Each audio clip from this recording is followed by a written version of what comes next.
Hi folks, Tankerman here. How y'all doing? Well, I'm out here for me an all-day trip in Camp Claibourne. If I mess up and call it Camp Claibourne, I'll try to remember to correct myself. But I thought I'd come out here and give y'all a little different scenery. It don't really look too much different, but they're a little bit more out here. At least used to it was more areas, passable roads. It's been a while since I've really have traveled too many of these roads, so who knows, they might have shut down a lot of them since last time, kind of like that one. So let's turn around.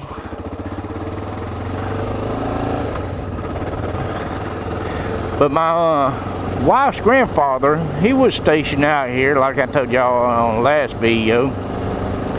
And you know, like I was telling y'all, he took and him and his group made them route rates to help the tanks go through them hedgerows over there in Europe and all. But he lost his leg there in Normandy. It wasn't on the actual D-Day landing. It was I think a month or two later that he lost his leg. In fact, I'll have checked, but I think it was August that he lost his leg. And but I'll have to check on that. But I do know the month that he lost his leg, he was kind of withdrawn from everybody, and you know, which everybody respected that and let him be. You know, I mean, he's super friendly and everything, but like I said, he just wasn't his normal self, so people just didn't push it. But my wife's my wife's mother, after he passed away, something was said, and I started telling her some of the stories he was telling me, and it floored her because he never opened up about some of the stuff that went on during World War II to his own kids. But maybe me being a stranger, he felt like, you know, I didn't have, you know, we tend to put parents on a pedestal, and we don't want to think about them, you know, actually fighting people and stuff like that. So I don't know, he felt comfortable, or he knows how much I appreciate history, whereas his kids was more like, yeah, they was in World War II and that's pretty much it, you know. But he opened up to me on several points, like one of the things he was telling me, he said George Patton, people want to give him a bad reputation as being a horse's patoot and all, and he told me, he said he was tough. He said he was tough on us. You know, like I said, he was a mechanic, you know, for tanks and all. He said, but let me tell you something. He said, I wouldn't have had if I had choice of any other commander. He said, that's who I would want. He said, the man was tough, but he was fair, and he said he wasn't afraid, he said, you know, to get out there and get his hands dirty too. He really admired George Patton. He said the man was something else. He said he didn't expect his men to do anything that he wouldn't do himself, and he said a leader like that, he said, you don't mind falling to your death for them. He said, you know, like I just said, he really had a lot of respect for George S. Patton. And I've heard and read reports where people that served under him pretty much all said the same thing. Yeah, he might have been tough. Yeah, he might have been a horse pursuit, but the man didn't ask his men to do anything that he himself would not do. So everybody got their own opinion about the man, but I don't know, I'll be kind of like my wife's grandfather there. But you know, after World War II, my grandfather during World War II, you know, like I said, he lost his leg.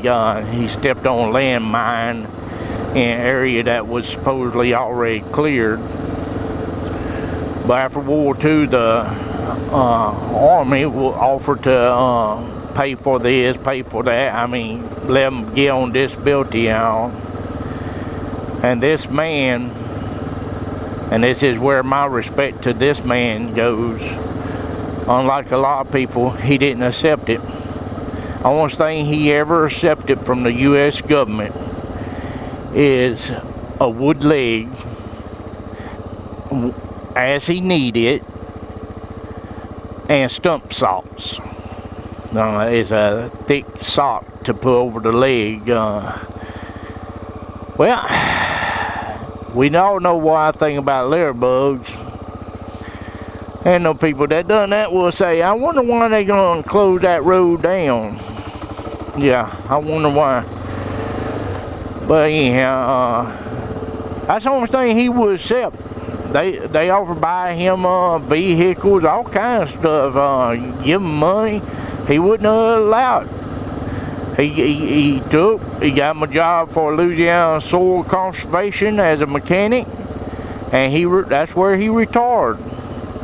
He paid his own way through society. And I don't know about y'all,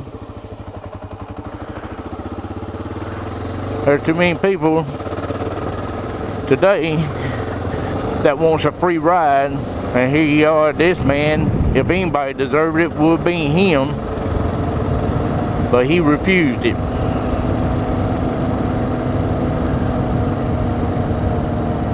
But I have nothing but high respect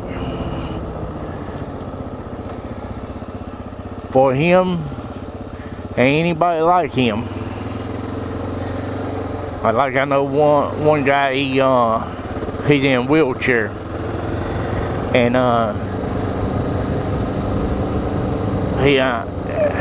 it's some type of birth defects. I can't remember what they called it, but anyhow, this old boy, well,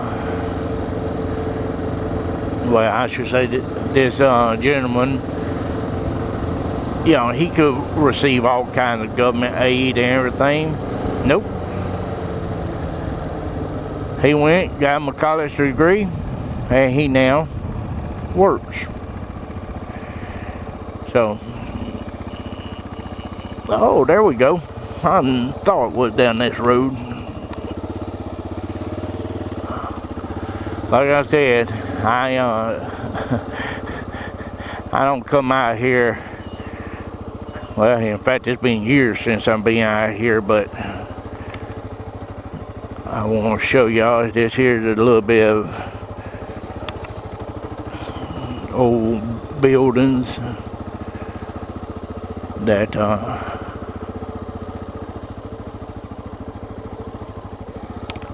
y'all might find interesting. Like I said, this was a bigger area than actual Camp Claibourne, and surprisingly, they ain't tore these buildings down, fence some of them off like they did out there in Camp Claibourne. But see, Camp Claibourne, the contractor that was hired to do demolition what he done is it was a misunderstood, and he started just wiping everything out. Whereas out here, I think they learned from over there, so they had it planned out. Now, I don't know what these areas, these buildings actually was. So I don't want anybody to sit there and try.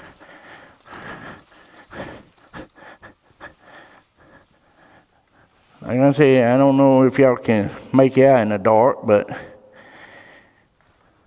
see, there's basement type deal down there full of water.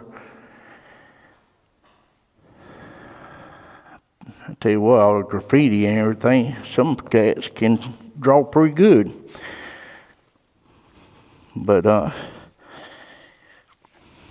these buildings here, I think at one time they did put some steel across the openings of some of them, and for some reason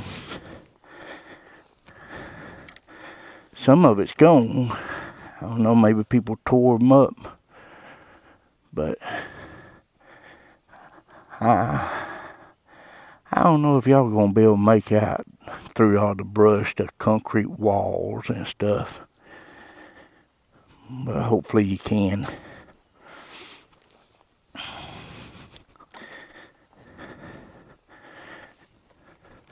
Like I say, I don't really know what this facility was. Well, that building there with the I just came out of had them pipe hose run through there. I'm thinking that some type of water or gas or something, because see, this here makes a perfectly round deal, as if maybe at one time this was a tank that held water.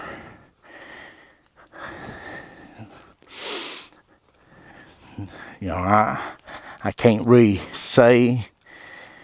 I don't want to lie to nobody, but I'm speculating on that. With these round tanks, and that's piping and everything, I can just about figure this here was the actual water. Like over there in Camp Claibourne, they had their water, seawater for the base. I have a funny feeling, whereas we over yonder, they kept it here.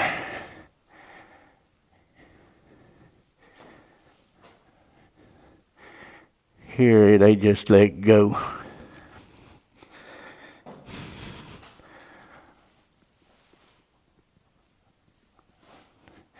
Yeah, he got a pipe coming out there. Here's, I guarantee that's what this was.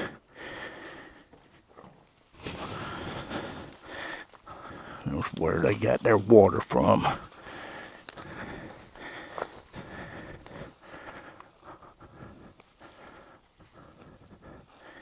Here's another tank here.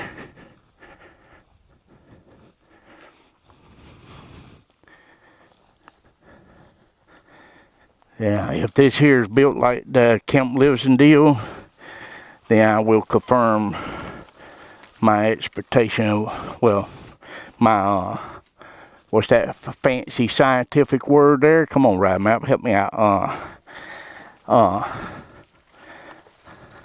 My hypotenuse. I think that's how you say it, of what this area was.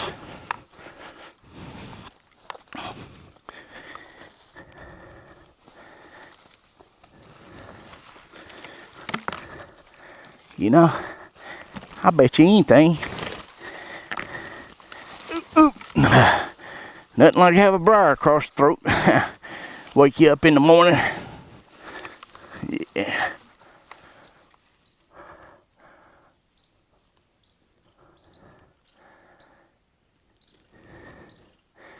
Yeah.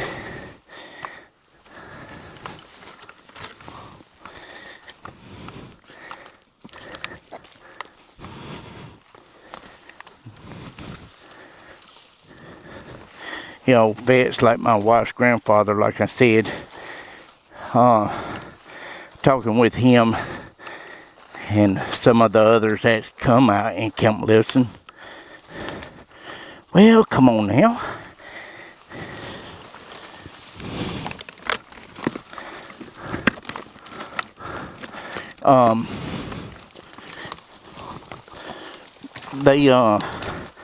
This also growed up out here that they can't remember what's what. So, unfortunately, talking to some of them older guys,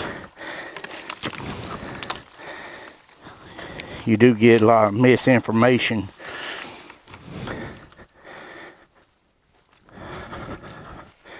But I just about can figured this here was the water treatment where they got their city water for out here was.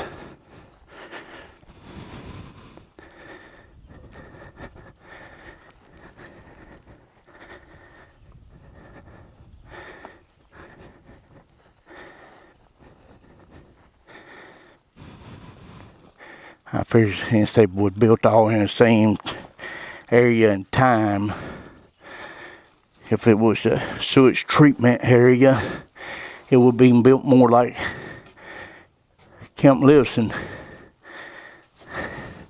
But I mean, it could be the sewage treatment. Okay. Don't want to go in there.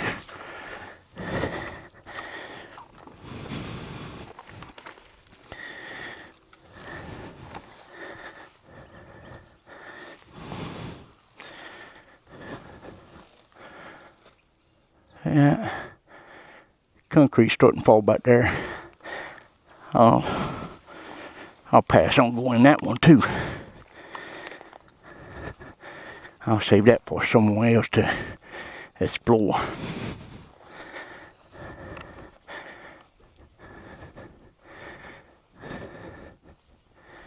I mean, this could have been the sewage treatment area too.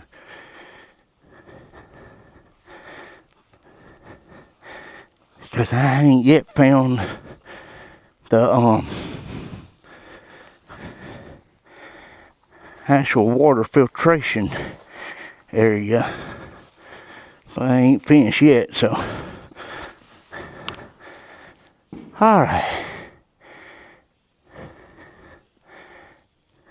Oh, building here in pretty good shape. What y'all think? We kinda got an echo.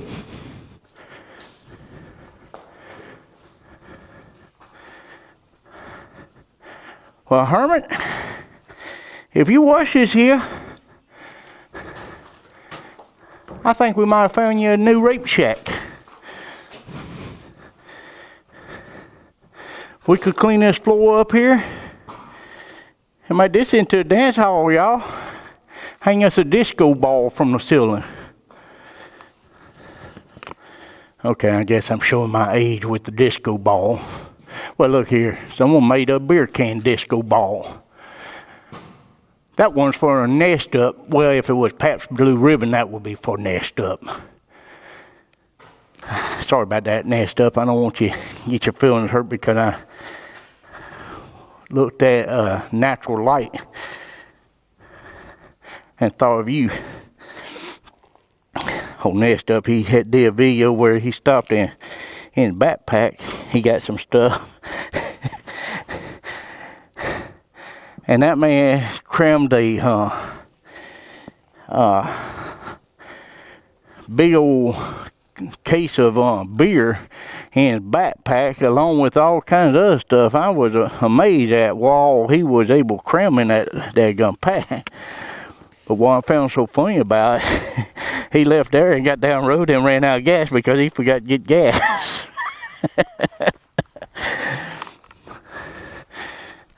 Speaking of running out of gas, Ride mouth By the way, right map, I got extra gas here, full tank here, and I got a jug in the truck. Right map's another one, he likes to run out of gas.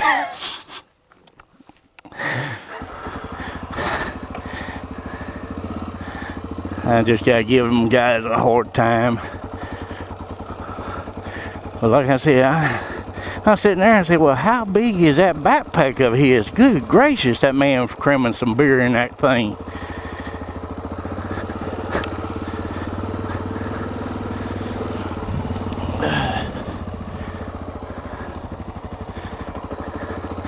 Now, one thing you gotta remember, I don't know if any of y'all have this sort of deal. A lot of your bases was down south during World War II for training. Because like I said, Louisiana and East Texas is where they played that war games before D-Day. But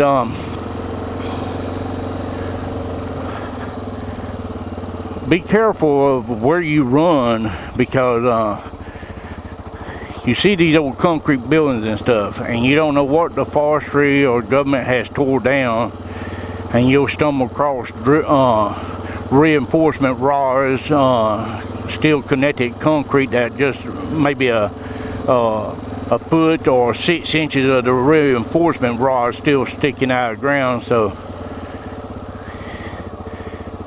if you're like me, I don't want to impale myself on one of them, so I tend to definitely try to stay on the trails and roads and places that I can actually see, unless I know the area real well. Well, I'm gonna cut this one off here and go on down and try to find some more areas to explore. Tankerman out. Y'all stay safe.